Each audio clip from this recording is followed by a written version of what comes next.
ကလေးတို့မင်္ဂလာညချမ်းပါကွယ်ဒီနေ့ညဆရာမဖတ်ပြမယ်ပုံမြင်လေးကတော့စိတ်ခွန်အားဖြစ်စေတဲ့ပုံမြင်လေးတစ်ပုဒ်ထဲကနေမှရွေးထုတ်ထားတယ်ဝဝုံကလေးရဲ့လက်ဆောင်နဲ့တခါတော့ကဝဝုံကလေးတစ်ကောင်ရှိတဲ့သူကသူ့မေမေကိုတိတ်ချစ်တယ်ပြီးတော့သူ့မေမေရဲ့မွေးနေ့မှာအမတ်တရလက်ဆောင်ကောင်းကောင်းပေးကျင်တဲ့မေမေကိုလက်ဆောင်ကောင်းပေးကျင်ပေမဲ့ဝဝုံကလေးကကလေးလေးဆိုတော့ပတ်စံမရှိဘူးဒီတော့သူစာကြိုးစားပြီးဆာမိုးဝဲမှာပထမရအောင်လုပ်မယ်ပထမရရင်ဒါကမိမိအတွက်အကောင်းဆုံးလက်ဆောင်ပဲမိမိကတိတ်ပျော်မှာပဲလို့တွေးမိတဲ့ဒီတော့ဝဝုံကလေးကစာတွေတေချာကြက်တာပေါ့ဆာမွေးပွဲမှာလဲစူးစမ်းဖြည့်တဲ့ဒါပေမဲ့ဝဝုံကလေးက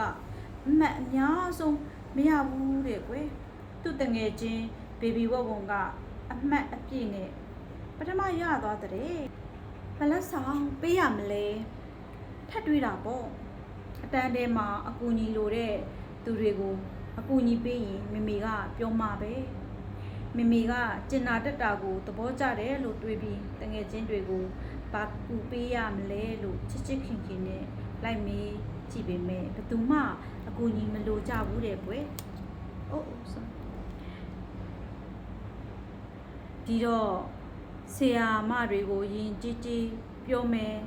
ဆရာမတွေကသူ့ကိုချီးကျူးပြီးစတစ်ကာလေးတွေပေးရင်မမေစီကျူသွားမယ်ဒါကမမေဖို့လက်ဆောင်ပဲလို့တွေးပြီးဆရာမတွေစီတွားပြန်ရောဆရာမတွေကဝဝုံလေးကိုလိမ်ပါတယ်လို့ချီးကျူးပေမဲ့စတစ်ကာလေးတွေကိုတော့မေ့ပြီးမပေးလိုက်ကြဘူးဒီလိုနဲ့မမေဖို့ကျောင်းကဘာမှမရလာတဲ့ဝဝုံလေးဟာကျောင်းဆင်းတာနဲ့အိမ်ကိုအမြန်ပြေးတော့တာပဲအေးအလုပ်တွေဝိုင်းကူပြီးဝိုင်းကူရင်မမေပြောမယ်ဒါလည်းမမေဖို့လက်ဆောင်ပဲလို့တွေးမိတာကိုဒါပေမဲ့အိမ်ရောက်တော့မမေကအေးအလုပ်တွေအကုန်လုပ်ပြီးနေပြီတဲ့ဒီတော့ဝဝုံလေးလဲစပွဲပေါ်မှောက်အိတ်လို့ငိုမိတဲ့ဝဝုံလေးရဲ့ငိုတန်းမမေကြားတော့ဘာလို့ငိုတာလဲသားလေးလို့မိတာပေါ့ဝဝုံလေးကမိမိအတွက်လက်ဆောင်အနေနဲ့ပထမဆုံးယူခြင်းပေမဲ့မရဘူးတငယ်ချင်းတွေကိုကူညီဖို့လုပ်ပေမဲ့ဘယ်သူမှအကူညီမလုပ်ကြဘူးဆရာမစီကစုချတဲ့စတစ်ကာလည်းမရလာဘူးအိမ်လုပ်တွေကူမလို့ဟာမိမိကအကုန်လုပ်ပြီးနေပြီမိမိမွေးနေ့အတွက်ပေးစရာတားမှလက်ဆောင်မရှိဘူးလို့ပြန်ဖြေလိုက်တဲ့ဝဝုံမေမေကဝဝုံလေးကိုကြည့်ပြီးတားရီတားကတငယ်ချင်းတွေနဲ့ခိခိမင်းမင်းနေတယ်စာမွေးပွဲဖြေဖို့အတွက်စာကြိုးစားချက်တယ်ဆရာမတွေကိုရင်းရင်ကြီးကြီးပြောတယ်အိမ်ရောက်တော့မိဘကိုကူညီဖို့လုပ်တယ်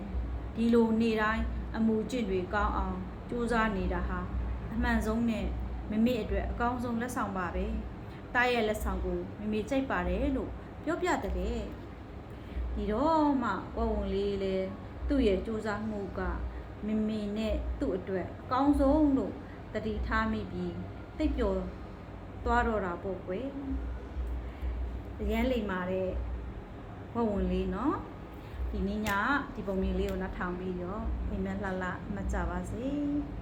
ဝဝုံလေးလိုပဲအမှုကျင်ကောင်းလေးတွေနေတိုင်းပြုမှုနေထိုင်ကြနော်